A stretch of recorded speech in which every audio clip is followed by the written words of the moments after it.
there's a lot of guys right now today walking around that are basically estrogen dominant, meaning they've got way too much estrogen, not enough testosterone. And some of it is a function of conversion from testosterone to estrogen. And a lot of it, of course, comes from environmental factors. Let's just go right down the list, like real quick here. So we're talking things like toiletries, perfumes, water bottles, sunscreens, anything with like sunscreen with like benzone on it, like oxybenzones or anything that ends in zone, benzone or anything like that. Those are all estrogenic compounds. There's a lot of estrogenic compounds in different kinds of foods, food packaging. Soy is, estrogenic. A lot of guys will argue on that one, but just read Dr. Anthony's research book. He's got all the data there. You can figure out for yourself. Anything I missed there, Melissa or Jordan, when it comes to estrogen metabolism and why it's important for guys to consider? So when guys are carrying too much, or they have too much estrogen in their blood and their body's it's converting too much testosterone over to estrogen, you'll see a certain profile on people. I was just traveling, and in one of the hotels I was in, they had this epic beach shot of Venice Beach from the 70s, and all you saw were thin people.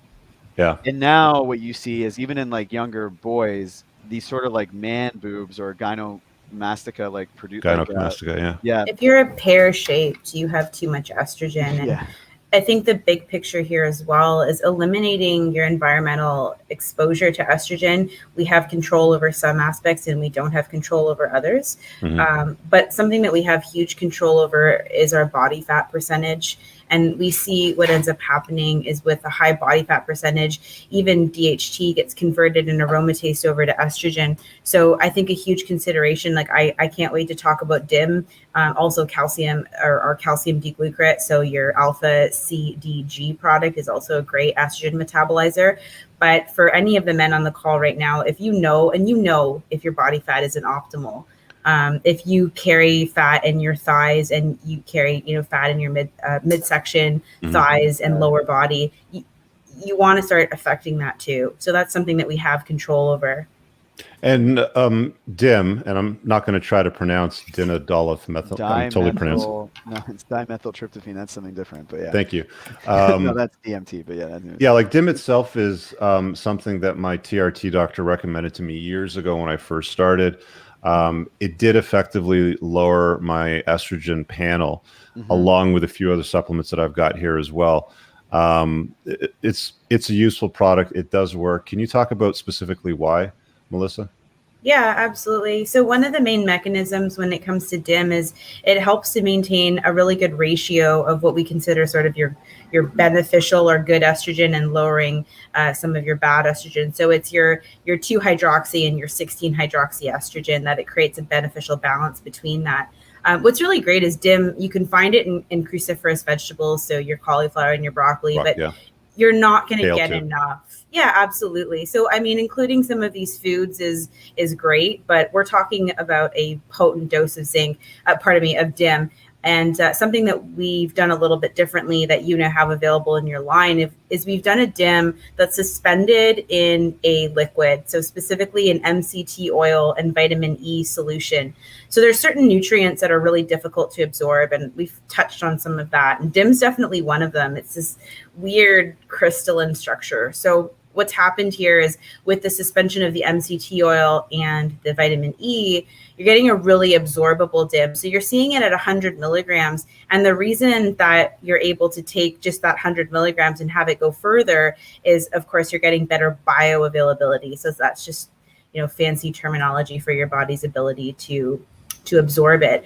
DIM also acts as an aromatase inhibitor. So I think, I just briefly mentioned that sometimes you can, especially if you're on TRT, you're more susceptible to converting some of that test over to estrogen. Mm-hmm. So using something like DIM can actually help with the aromatase activity as well.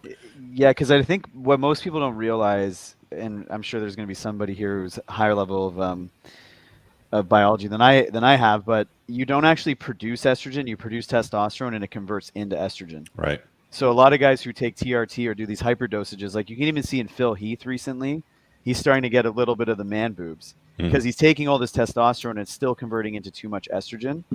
So I know you recommend a lot of to a lot of people in the 1% group, or in your book you even talk about TRT.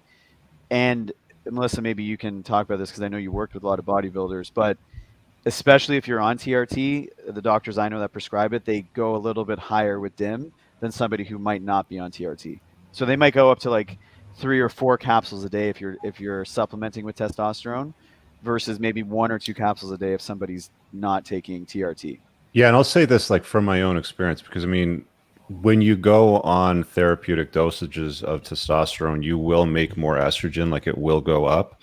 And you can either control it by lowering your dose, increasing the frequency of your injections, or the doctor may sometimes want to put you on an AI, which just means he's going to put you on a aromatase inhibitor, which is going to slow down. It's not going to stop, but it's going to slow down the conversion of testosterone to estrogen. The problem with AIs is they're expensive, and you're introducing another pharmaceutical chemical in your body that you really don't need if you manage things properly with more natural stuff. I mean, you could eat a lot of broccoli and cauliflower and kale and get DIM from that source. You can buy, honestly, guys, you can buy DIM from any, natural store that you want. Like, I'm not saying buy this product, but I am saying buy this product if you watch my channel, basically, because it's a good product and I've used it and they ship it properly. Like, again, here, I'm going to go full. Well, the liquid DIM is really important. So like when Melissa was it is liquid in a gel cap, right? Yeah, like that's exactly the size of the bottle, and it's basically like gel capsules in there. I've seen other DIM products which come in hard capsules, and I've seen other ones that come in that dissolvable capsule where they put the powder inside, but the liquid form is always the most absorbable, if I'm not mistaken, right? Liquid tends to be the best, and it depends, especially with this, because it's more of a fat-based nutrient. And we also, so it's in MCT oil, vitamin E, and sunflower lecithin. Yeah. So suspending it in that liquid, it's like a carrier. It's like it's an easier way. It's a carrier oil. Yeah, exactly. Okay. And like personally, when I did some genetic testing as well as like just my regular functional tests, and unfortunately for me, I have a hard time detoxing estrogen, and I aromatase really quickly. Yeah. So I always grew up with a little bit of a bigger chest or that pear-shaped body that Melissa was talking about. And it didn't matter like how much I worked out or what I was doing. It wouldn't go away. When I started taking, I personally went on TRT just because of the head trauma I used to have. This really worked in conjunction with zinc and calcium D-glucarate to keep my estrogen levels or my estrone like in check versus going crazy. Because someone like me who's genetically prone to like turning it into estrogen, if I don't have these things in place, like I could take all the TRT I want. I'm just going to look worse and worse, actually. Right. And I put in the ticker below, guys, the website, and I'll put a link and pin it in the top comment after the show renders, and it's not. But if you use coupon Alpha10, you get 10% off the listed price here. So who should be taking DIM specifically? You're saying pretty much anybody with like a pear-shaped body, they're carrying a lot more body fat around their legs, their ass, their like waist and all that? My opinion might be a little extreme, but it depends where you live. If you live in a city, so like if you think about all the toxins that everyone's exposed to on a daily basis living in a city, and the other thing people don't realize, when you drink tap water, there's estrogen in that too. Yeah, it doesn't get rid of all the birth control. So like you have all these women on birth control now. It's in your water. So there's a lot of functional medicine doctors and like people that I respect in this space that think almost everybody should go through either DIM all the time or cycle it a few times a year. If you want to be like truthfully sure, get your blood labs pulled, and when they pull them, have them check your estrogen levels, and if they're at the top of the reference range, you're estrogen dominant. You'll probably get some sort of benefit, with lowering that and getting rid of some of that body fat. And then again, there's different sites. So like as Melissa said, your thighs, your legs. Like men are normally not getting what's it called on the back of your leg there? Cellulite. The cottage cheese, like dimples back there. Yeah. But if you have cellulite as a man, that's a very huge sign that you probably have too much estrogen. We always talk about man boobs. If you carry weight in your chest, that's a sign. Love handles, like things when you think about that typical, like you talk about the golden ratios. So if your body's not a V-shaped golden ratio and you're looking more pear-shaped or more like the female golden ratio, like your waist is thinner than your hips, that could be a sign that you probably have a little bit too much estrogen. All right. Let's go to the fat burn category. And before we do that, Richard, can we also just do CDG in with estrogen metabolism? Is that under performance or testosterone support? You know what? Let's go to the main shop. Right there. No, it's right there. That's the DK. No, it's DK. You want CDG, right? Oh, we want CDG, and also zinc is really important for. Okay, here, we'll scroll down this way. CDG was this one here, so let's talk about that. So CDG. Just now that we're on the conversation. Calcium D-glucarate. Yeah. Yeah, so we discussed how we have ratios of estrogen, different forms of estrogen, and how we want to optimize that. Calcium D-glucarate has a bit of a different mechanism of action. It essentially works predominantly in the gut. It was actually Jordan that gave me this really great analogy where just if you think of taking calcium D-glucarate, it's like you take your garbage out, you put it in garbage bags, and you leave it in the side of your house, and then you've got like fucking raccoons that go in and take the garbage out of the garbage bags, and like, you know, that's annoying.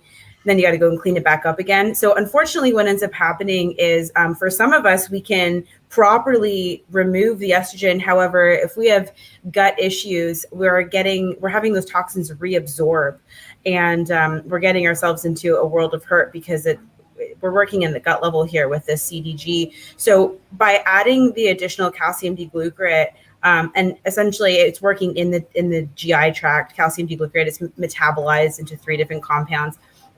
It helps to eliminate estrogen and help you properly excrete it from the body. It, as well as other steroid compounds, specifically with phase 2 liver detoxification. So if you have issues with liver function, if you're working to optimize your liver, you have some gut issues, you're going to want to use the DIM, the alpha DIM, in conjunction with the alpha CDG. Yeah, and I think we need to clear this product up on the label because people look at it and they're going to see 150 milligrams of calcium and then 1.2 grams of calcium D-glucarate.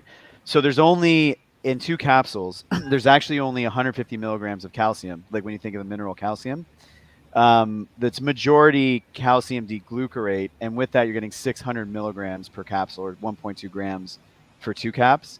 And yeah, to Melissa's point, so the reference is like, let's say you take DIM to help you bring the garbage out. While you're bringing the garbage out, the raccoons are ripping the bag open. So what D-glucarate does, it almost acts as like a double or a triple bag. So it stops the garbage from like leaking out while you're walking to put out on that curb. And that was given to me by Ricky Breyer, who's a functional medicine doctor, actually. Got reference. It. Quick question, because this came up and I don't want to skip over it, but we're shipping only to the US right now? Yeah, supplement laws are very different depending on where you go. So in the meantime, yes, we're only shipping to the US. But I do know there's a lot of people who can ship to an address in the States and they'll ship P.O. Box.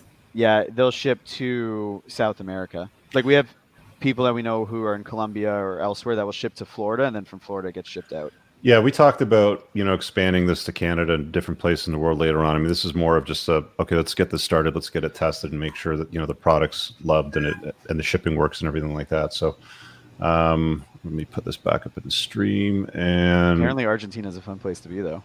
I heard, yeah. What other products are tied into estrogen metabolism that we might want to cover? Zinc as well? Yeah. We were jumping around here a little bit, but that's okay. So we got zinc, and this is not just zinc. This is take it away, Melissa, because it's got a bunch of items in this product. Yeah, so one of the things that we like to do when we formulate a specific mineral, let's say, especially zinc, if you've ever taken a multivitamin and had an upset stomach, it might be because the zinc is a shitty form of zinc, and also zinc requires a lot of stomach acid for you to properly absorb it. So what we've done is we've included zinc, but then all of the other cofactors like vitamin B2, B6, molybdenum, it's a mouthful, taurine, and malic acid. So everything that you need to really absorb zinc properly. So I think we all know that zinc is going to be hugely helpful when it comes to optimizing testosterone, but it also does have anti-aromatase action. So very helpful there. And when we talked about body fat, zinc's really great at helping to regulate blood sugar levels. So we're using this for so many reasons. It's also immune right now, which I know a lot of people are really focused on. Yeah, zinc is really important for immunity, along with vitamin D. Yeah. One thing I'm noticing, I work with quite a lot of professional teams, and they used to sort of use zinc, but not really. But now, since the pandemic and everything, they're starting to really stock up and get all their players to take this as like a standard everyday thing. Okay, so there's that. So before we go from there, though, Rich, there's something I want to mention. And this sort of got to the beginning. We were talking about you're not what you take, you're what you absorb. So what people don't often realize, they think when you take zinc that every zinc's identical. But if you look at this one, it says zinc bisglycinate chelate. So if I was just to give you like a raw material zinc, your body wouldn't know what to do with it. So we have to do something called chelating, which comes from the Greek word chelos, or like to claw. And we have to attach it to an amino acid or to a salt so your body knows what to do. Mm. And that's very important because some amino acids or salts absorb better than others. So when we use bisglycinate, and a lot of people know what magnesium glycinate is now, it got really popular. It's attached to the glycine molecule. So it's actually bisglycinate, 2 glycine molecules to 1 zinc. And the absorption of this is actually, like, the stats change, but on average 2 times better than like what the old form of zinc used to be, which was zinc citrate or zinc carbonate or something like that. So this allows most people to take just 1 pill of our zinc and get everything that they need. So is a dose of the 30 milligrams, because it looks like it's about 30 milligrams of zinc. Like, is that a true 30 milligrams, or is it like, you're getting more than that because of the way that it's structured? No, so it's down 30, to all these other supplements. It's an elemental level of 30 milligrams. So you're getting 30, but on average, when you have a bisglycinate, and this is honestly one of the best forms, you're absorbing between 40 and 50%. Okay. Some of the other forms you only get 22. So IV is number 1. If you inject if you go get an IV and like a vitamin cocktail, and then zinc glycinate is pretty much the highest absorbed form of zinc that you can find. Right, but I mean, there's certain like supplements you don't want to throw in an IV, like they're painful. Like I know, Like I heard citrulline's quite painful to inject or to take. No, you don't want to do that. Or people do carnitine shots like in fat sites, and that's really painful. Yeah. Let me just. So you guys are getting the notion that they know exactly what they're talking about. I mean, like we can really geek out at a deep level here with all this sort of stuff, but just a quick super chat here from some content says that address is 5 minutes close to where I live.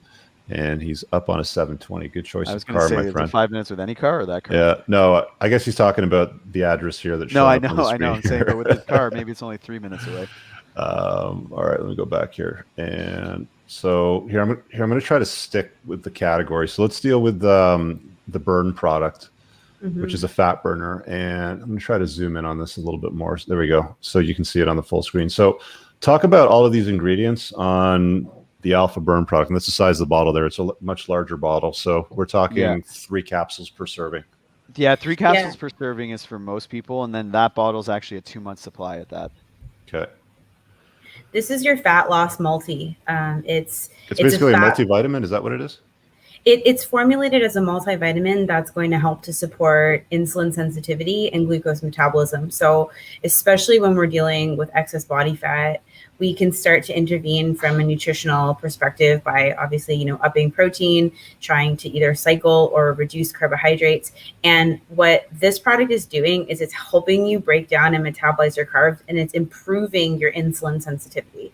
So we know that this is going to be directly related to things even like cortisol. And when cortisol goes up, testosterone goes down.